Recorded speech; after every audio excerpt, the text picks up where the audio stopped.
Hey, we're back. I'm your host, BKP. Good morning from the office, North Georgia's only live online morning show. Josh, let's tell them how they can always contact the show. There you go. There's a phone number, email address, and all the social media ways you can check out the show. Okay, look. Fake news, right? And we didn't finish. We're not done, but we have the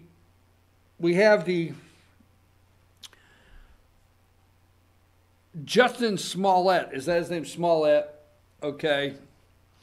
What he just did, he beat himself up. He had somebody beat him up, rough him up, chemicals, noose, mega hat, Trump country. And then he's also sent something through the mail to himself, very racial threats. So we have that. Now, they will keep coming because there's an attempt. If you'll watch the news, okay, and I always refer to Gumby, Joe Scarborough, Gumby. If you watch the news, you continue to hear Scarborough say, although Smollett and this happened, it does not take away from hate crimes on the rise under Donald Trump. That's all you ever hear from the media. Yes, although Smollett did this, and it's totally wrong, hate crimes are still on the rise under Donald Trump. Somehow, this is Donald Trump. But this is not going to stop, all right? And here's a story I had Josh look up. I've looked up a couple times just to make sure before I bring it to you. And this dropped February 25th. Put the picture up I just sent you. Activists to stand trial for arson. This is Jackson. This is transgender. Transgender activists burned own dogs to death in fake hate crime. Fake hate crime. Will this get front page? Will they go through his computer or her or whatever the hell it is? Okay? Will they?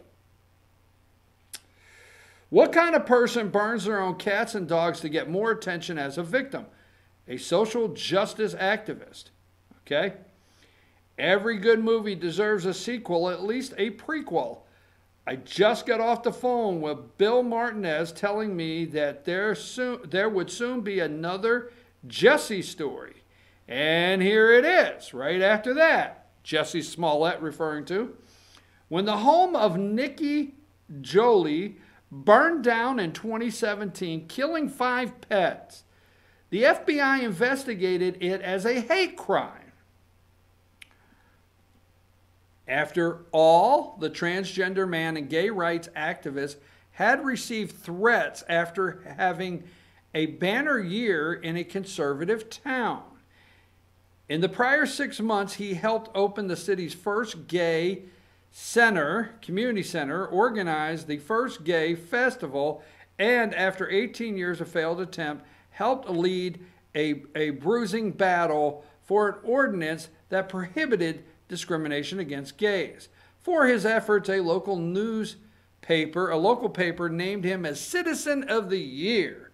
Authorities later determined the fire was intentionally set, but the person they arrested came as shock to both supporters and opponents of the gay rights movement. It was the Citizen of the Year, Nikki Jolie. That's who got arrested. Okay. Jolie also appeared to have benefited fundraisers off the attack. He benefited fundraisers off the attack. Okay. The church officials, Barbara Shelton and Bobby James, when asked by police about the possible motive for the fire, said Jolie was disappointed the Jackson Pride Parade and Festival held 5 days before the blaze hadn't received more attention or protest.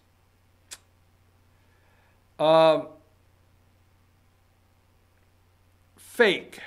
He faked it.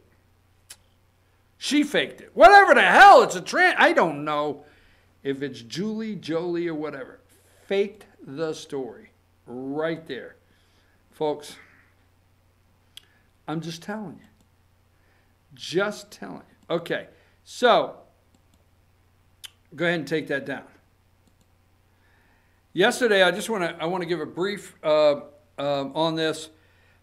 Don't want to go too far into it. If you did not get a chance to see it, because I am going to be, I'm going to get an opportunity to interview Georgia House Speaker David Ralston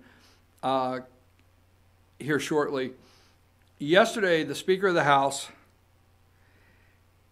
came out and announced that he was putting a study committee together.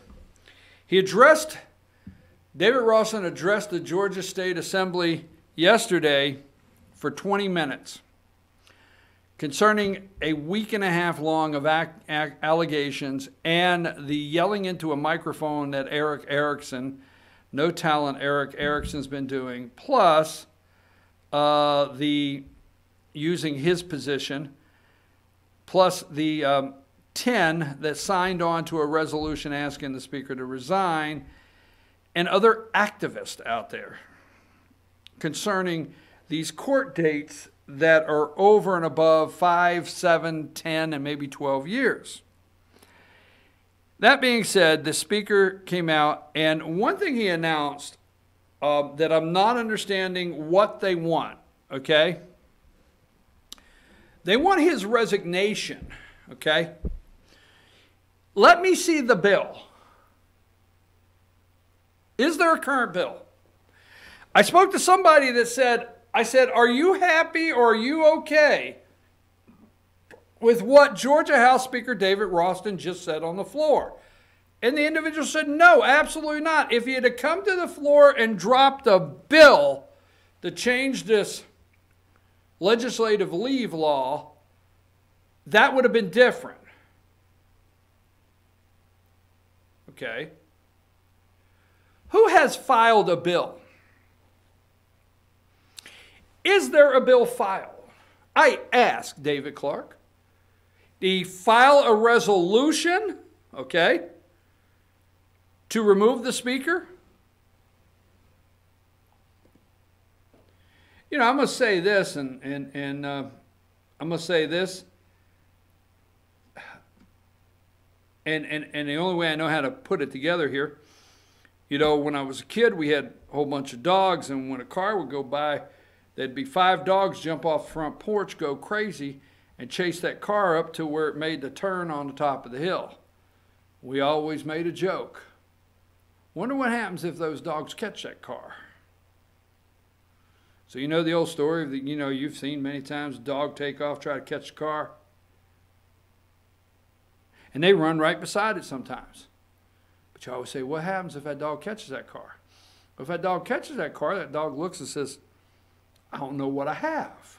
I don't know what I just caught. So as Clark, and I want to know this, it may be out there, as Eric Erickson, no talent Erickson, is yelling into the microphone and listing phone numbers for you to call to ask for the Speaker's resignation, while they're yelling and the AJC is writing stories and they're yelling, the activists are yelling to call the governor's office and ask for Ralston's resignation. I ask, is there, because there are attorneys on the Senate side as well as there is on the House of Representatives. Now, where is the bill that's been filed? Now, a week and a half ago, okay, a week and a half ago or 2 weeks when this started, why didn't they file a bill? Where is the bill that they filed? So Ralston steps down today. Now, I didn't say he was going to, okay? Just say, Ralston steps down today and says, okay, I'm out of here. One, who goes up into the well? And two, do they have the bill ready now, absolutely right now, to pass to change the legislative leave law? Do they? I don't think so. The Speaker is being taken to task because he said he was going to form a committee. Crossover day is Friday. There's really no way to drop that bill for the change of legislative leave, run it through committee. It has to get a first and second reader, get it voted on and moved over to the Senate by Friday night at midnight. Right? It's not going to happen. But the Speaker of the House has committed a couple things. He's committed, if I'm correct, that he's going to move all the cases in question off of his calendar and off of the court docket. That's one. So if it's about the victims and their day in court, it's coming May or June. But he's going to move them all off. Two, he's committed to create a study committee, and here's what he's going to do, of Republicans and Democrats, okay, advocates, victims' rights advocate groups, yes, victim rights advocate groups.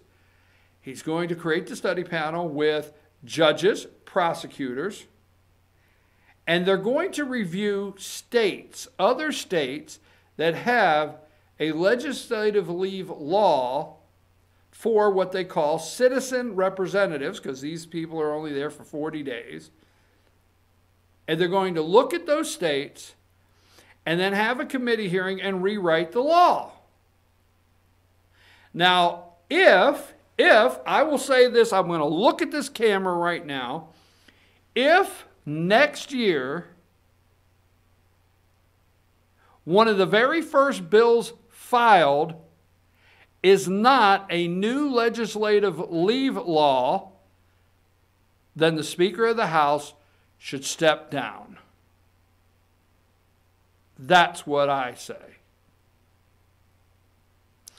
That's right. I will then look at this camera and tell you the Speaker of the House then should step down, and for good reason, people should ask for him to step down. But right now, asking him to step down and not asking him for a solution paints the truth that I've felt has been going on, is this is not about the victims. This is a battle between different fractions of the Republican Party. Need I say any more? I'm your host, BKP. We're going to take a little break here. We're going to come back and wrap up the show. Take us to break.